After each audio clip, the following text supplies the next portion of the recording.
Jadi kami ingin mempresentasikan hasil identifikasi kami dari novel Orang-Orang Proyek karya Ahmad Tohari. Sebelumnya perkenalkan dulu, nama saya Raisa Zahira Siregar. Nama saya Nakwita Freya Talia Rajasa. Nama saya Deva Haikal. Nama saya Teguh Aulia Ihsan. Jadi selamat menyaksikan. Oke, jadi yang pertama ada sinopsis. Saya akan menjelaskan sinopsis novel yang berjudul Orang-Orang Proyek. Novel Orang-Orang Proyek menceritakan tentang seorang insinyur muda bernama Kabul. Ia mempunyai pemikiran yang penuh idealisme. Pada suatu hari, Kabul terlibat dalam proyek pembangunan jembatan di sebuah desa.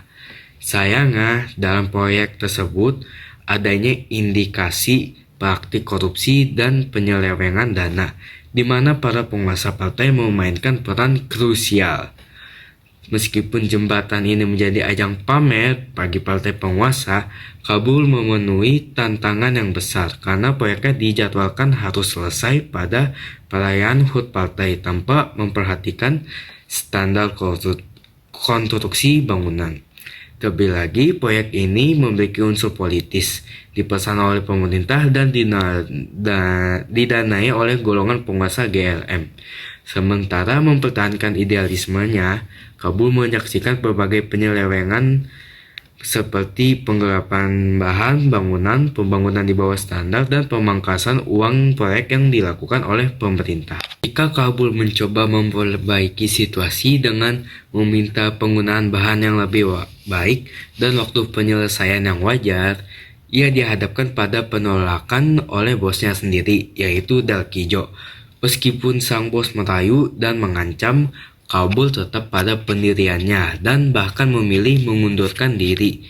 Keputusan ini tidak hanya berdampak pada karirnya, tetapi juga memaksa Kabul berpisah dengan Wakti, sekretaris yang dicintainya. Meskipun kehidupannya menjadi tidak pasti setelah keluar dari proyek, Kabul menemukan keteduhan dalam pelukan biyungnya.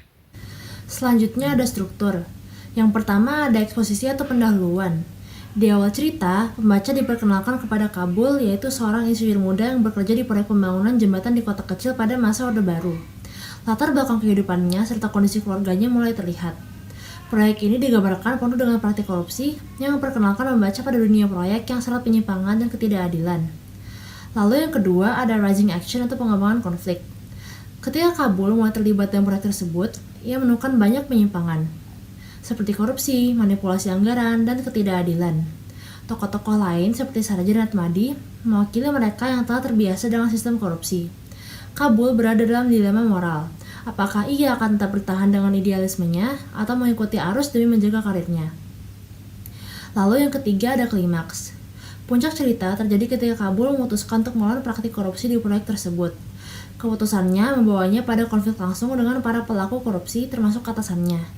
Ini menjadi titik paling genting bagi Kabul karena tindakan tersebut berisiko menghancurkan karirnya dan memengaruhi masa depannya. Selanjutnya yang keempat, yaitu falling action atau penyelesaian konflik. Kabul mulai menghadapi berbagai konsekuensi dari keputusannya waktu menentang korupsi. Tekanan dari berbagai pihak seperti keluarga, kolega, dan lingkungan sosial semakin besar. Meski begitu, ia tetap teguh dalam mempertahankan prinsip moralnya dan hubungannya dengan orang-orang di sekitarnya pun mulai berubah seiring sikapnya yang semakin jelas. Yang terakhir ada resolusi. Ahmad Tohari menutup kisahnya dengan refleksi Kabul terhadap keputusan-keputusannya. Meskipun masalah korupsi besar dalam proyek tersebut tidak terselesaikan, ada kemenangan moral bagi Kabul secara pribadi.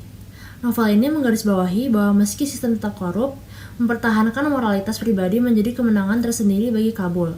Selanjutnya ada dari nilai-nilai kehidupan. Yang pertama adalah nilai budaya. Pemaparan nilai budaya gotong royong ini dapat terlihat dari penggambaran kondisi di mana antar warga desa saling membantu dalam berbagai kegiatan, baik dalam proyek pembangunan maupun dalam acara sosial. Ini mencerminkan pentingnya solidaritas dan kerjasama di antara mereka, menunjukkan bahwa dalam keadaan sulit mereka dapat mengandalkan satu sama lain. Selanjutnya ada dari nilai moral, yaitu kejujuran. Penggambaran tokoh Kabul yang juga sebagai tokoh utama digambarkan sebagai seorang insinyur yang berusaha mempertahankan kejujurannya di tengah sistem yang penuh dengan korupsi. Meski seringkali ia menghadapi dilema moral antara mempertahankan integritasnya atau mengikuti arus demi keuntungan pribadi, Kabul tetap memilih untuk tidak mengkhianati nilai-nilai kejujurannya. Yang ketiga ada dari nilai agama, yaitu pengharapan dan doa. Tokoh-tokoh seringkali mengandalkan doa dan harapan kepada Tuhan dalam menghadapi berbagai kesulitan hidup. Misalnya ketika Kabul mengalami konflik dalam pekerjaannya, ia mungkin berdoa agar diberikan petunjuk dan kekuatan untuk menjalani ujian tersebut. Ini membuktikan betapa pentingnya peran spiritual dalam kehidupan mereka. Yang keempat, ada dari nilai sosialnya, yaitu perhatian terhadap lingkungan sekitar. Novel ini juga menggambarkan tentang perhatian tokoh-tokoh terhadap lingkungan tempat tinggalnya. Mereka menyadari bahwa perubahan yang dibawa oleh proyek pembangunan dapat mempengaruhi kehidupan masyarakat, sehingga mereka berusaha untuk mempertahankan keseimbangan antara pembangunan dan pelestarian lingkungan. Yang terakhir ada dari nilai estetisnya, yaitu simbolisme. Novel ini banyak mengandung simbolisme yang menambah nilai estetis. Misalnya, proyek pembangunan itu sendiri dapat dilihat sebagai simbol perubahan dan tantangan. Sementara, hubungan antara karakter bisa menjadi simbol dari nilai-nilai sosial dan kemanusiaan. Penggunaan simbol-simbol ini memperkaya makna cerita dari novel tersebut. Lalu pembahasan berikutnya yaitu kita bakal identifikasi kaidah kebahasan yang ada pada novel Orang-Orang Proyek karya oleh Ahmad Tohari. Nah, kaidah kebahasan yang pertama yaitu menggunakan kalimat bentuk yang lampau. Bentuk lampau yaitu menyatakan suatu peristiwa yang telah terjadi di masa lalu atau lampau. Nah, contoh kalimat bermakna lampau ini ditandai dengan adanya nominal waktu lampau. Contohnya itu, di lapangan itu masih terlihat bekas alat berat yang pernah digunakan saat proyek berlangsung. Dulu, proyek ini berjalan lancar sebelum masalah anggaran muncul. Mereka sudah menyelesaikan fondasi bangunan sebelum musim hujan tiba. Lalu yang terakhir, Pataria telah bekerja di proyek itu selama lebih dari 10 tahun. Nah, lalu kaidah kebahasan yang kedua yaitu menggunakan konjungsi kronologis atau temporal. Nah, konjungsi ini tuh berfungsi untuk menghubungkan peristiwa-peristiwa dalam narasi agar runtut secara kronologis dan membantu pembaca memahami alur waktu dalam cerita. Lalu, contoh-contoh kalimatnya itu, Pataria memeriksa laporan, kemudian ia bertemu mandor.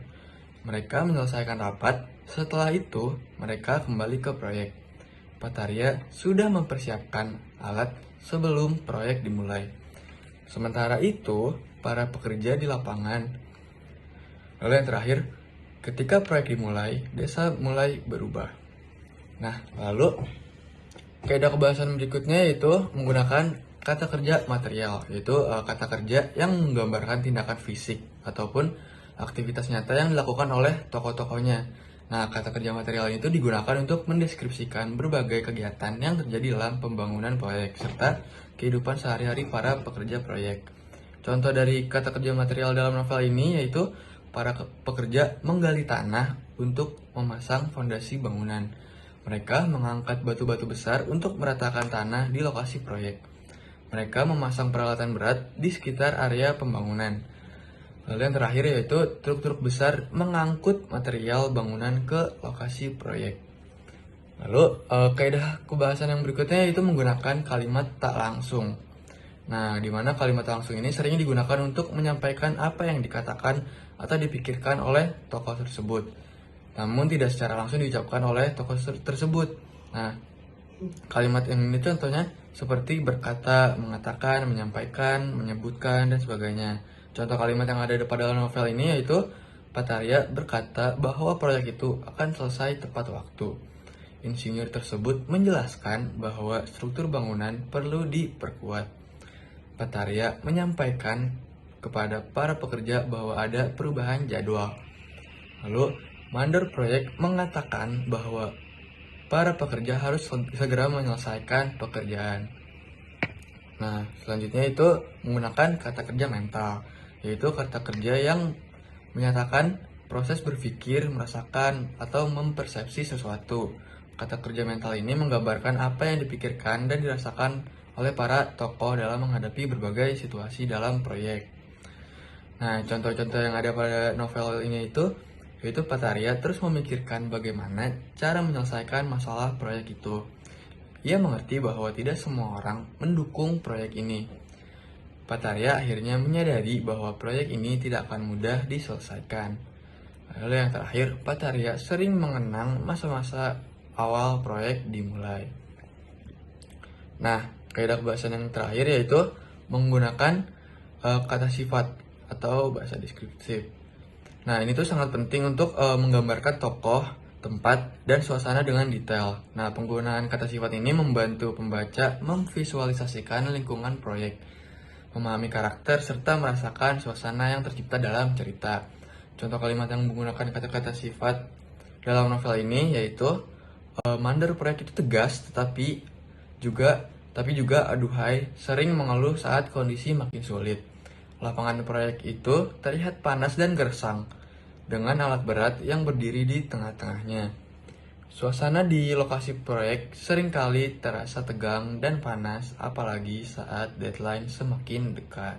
Sekian hasil identifikasi kami dari novel Orang-Orang Proyek karya Ahmad Tohari. Kurang lebihnya mohon maaf. Wassalamualaikum warahmatullahi wabarakatuh.